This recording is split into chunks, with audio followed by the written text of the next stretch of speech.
Hi everyone, welcome to GMAT Point. This is Rajat here. So today let's see how to prepare for the GMAT online exam format. So let's see what are the requirements and the procedure that you need to follow when you take an online test in GMAT. So for the first one, let's look at the pre-test checklist. So the first one I would like to say is that you need to check your appointment time, date and time zone. So for example, if your email is having Greenwich Mean Time in your time zone for your test, you need to make sure that you are exactly converting it into same IST, which is Indian Standard Time in India, and make sure that you confirm that and make sure that your time is very accurate, because we don't need such contingencies happening in the end. Then we need to review the exam policies, whichever is there in mba.com. So you can actually go to gmatmba.com and say these are the pre-test checklists which you can actually see from the website. So this is the source from which we collect the data. So you can actually check them out. So we'll put the link below so you can actually go and check that. Then you need to make sure that you have the right technical requirements. So we suggest you to download and install the secure browser, and you have to run the system check and make sure you have all the technical requirements done. And there will also be a physical whiteboard which you can actually use, and you have to ensure that you meet the size specifications. So we'll look that going forward in the next slides. So what you need to make sure is that you prepare your test taking areas, which means your table and everything. So you need to remove all the prohibited items, which we'll show coming forward. And you need to have valid photo ID, which is like a photo ID. So you need to double check that your ID complies with your local requirements and that your name exactly matches the name on your registration. And they also suggest you to come at least 15 minutes before the scheduled appointment time, so that you have enough time to have the check-in process done. Now, the ID requirements, let's look at this in detail. So for online exam ID, you need to make sure that you present the online proctor the same passport that you uploaded at registration. So you have uploaded your passport image or the details. So you need to show the same thing to the proctor. So one point to note is that you cannot make any changes to your uploaded ID within 48 hours of your appointment time, right? So make sure that you follow that. And that's about the ID requirements. Mostly passport is like mandatory for GMAT in general. So make sure that you have it. So for online test taking, you can also show your Aadhaar card, but we suggest you to have the passport mandatorily there. And then you have to look at the key system requirements. So if you're taking an online test, it will be you having your own system. So you have secure browser, which is available for Windows and Mac OS. And then you have to run the system check and also confirm that your computer meets all the technical requirements for the online exam. So I can actually show you it in MBA exam website. So just go to this site, go to the link which we provide. This is mba.com.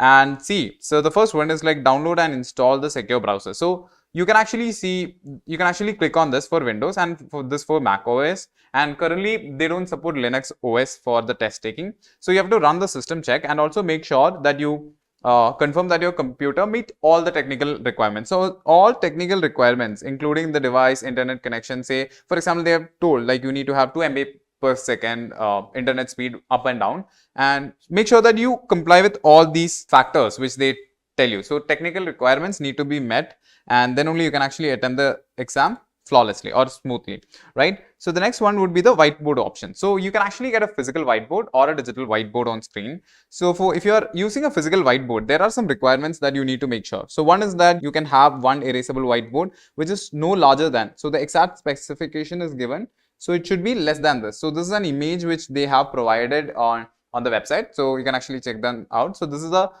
example that they've given. So you can actually use up to 2 dry erase markers and also 1 dry erase whiteboard eraser. So these are the requirements that they provide. So if you're planning to use a whiteboard, make sure that you comply with all this requirements. And also, so if you're taking it during the exam, you need to completely erase your whiteboard and show the front and back of your blank whiteboard to the camera at 3 points. One is like before the exam, one is before the optional break. If you take a break and then before the exam ends. So 3 points, you may need to show the white blank. In terms of whiteboard, there is also certain elements, right? Say prohibited items in terms of whiteboard. So whiteboards with grids and other markings are not allowed, and your whiteboard should not have any background color, and also the pen and paper or permanent markers are not allowed. So only the erasable whiteboard markers are allowed, and you should not keep any tissue, paper, towels, napkins or whiteboard spray paper in a clear slide.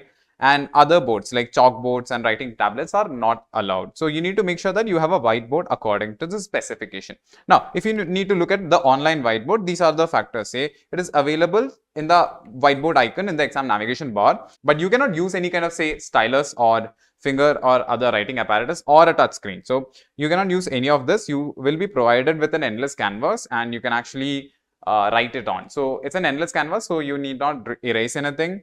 So that's about it. That's what is given. And also dual monitors are not allowed. So you cannot only have a single screen. And if you want to select the whiteboard, you have to select the whiteboard icon and use that, right? So when it comes to preparing your workspace, you need to make sure that you prepare your workspace in the right way. So for that, you need to have a 360-degree room or work area scan before you start your exam. So using a webcam, you need to show the place, right? So then there is a workspace requirement, which means that your desktop is clean and clear of all prohibited items. So there's a list of allowed and prohibited items, which we'll show in the next slides moving forward. And we have talked about these factors, right? Physical whiteboard, internet connection, power source, and everything. So if you have any glass surface, you have to cover the glass walls, glass doors, and windows prior to your exam.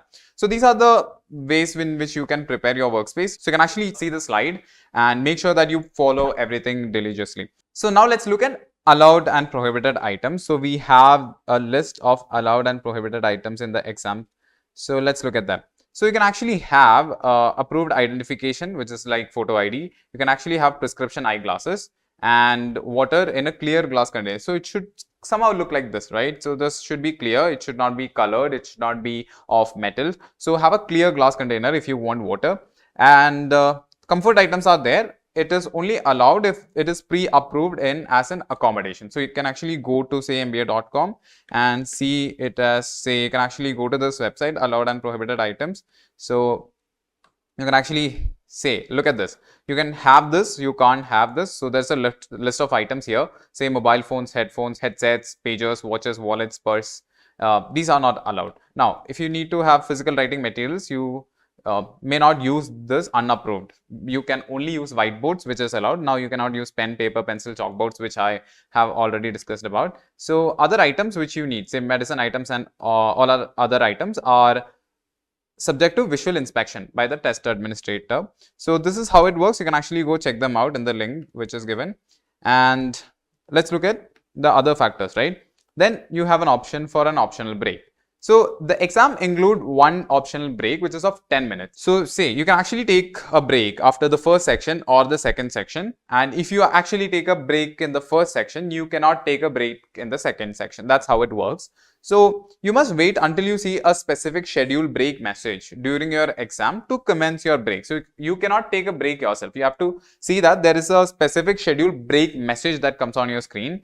And if you elect to skip the break, your exam will start automatically in 60 seconds, which is a minute, right? So if you are taking a break, there are some other things. If you are going away from the screen, you may leave your desk to use the restroom, but you must leave your camera running. You cannot close your camera and go. And there is an issue there, like if you close your camera, say if you leave your computer during your exam at a time other than your optional break, the proctor will end your session and you will be unable to continue testing. So which means that your attempt will be lost and there will be other steps which will be taken. So if you move, so you may not access your phone or other devices or prohibited materials during break. You may not alter the settings at your desk or workstation. So if you're taking a break, just go to the washroom and come back. That's like very clearly stated here. And if they feel that you have done some kind of malpractice, that can actually lead to, say, any kind of repercussions which it may follow. So you need to make sure that you don't involve in any kind of such malpractices if you're taking an online test format. So if you do not return from the break in the allotted time, say the extra time will be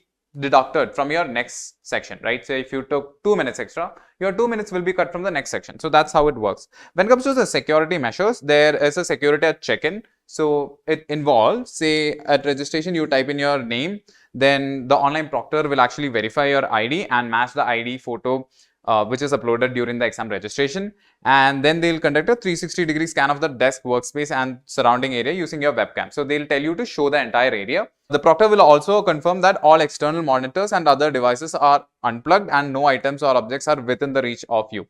So they also make sure that there is no drink or food, like food or drink in the vicinity, and except water. You can actually have water in a clear container. That's what I told you before. And they will inspect items on the wall. If there is anything sticked on your wall, so they'll check everything so that you have nothing written on your walls or anywhere. So an entire 360-degree scan will be done.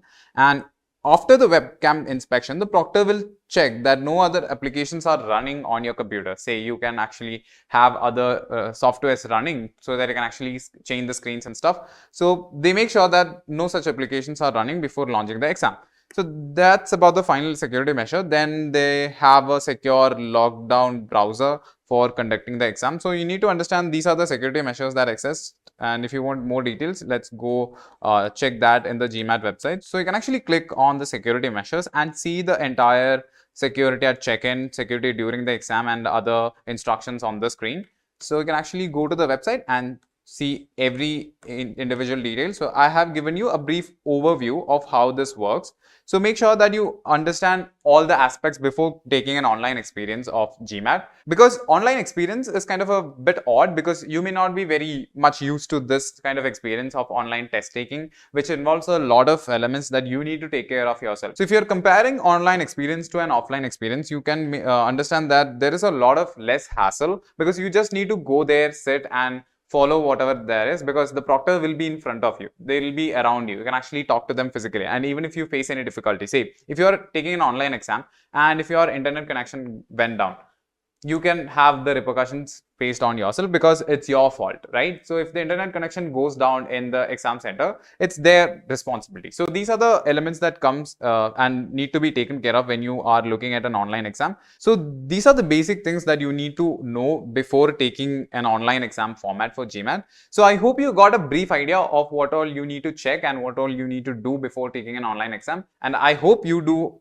very well in your GMAT exam going forward. And I hope this video really helped you understand how the online exam format really works. So that's it. Thank you. Have a great day. This is Rajat signing off from GMAT Point.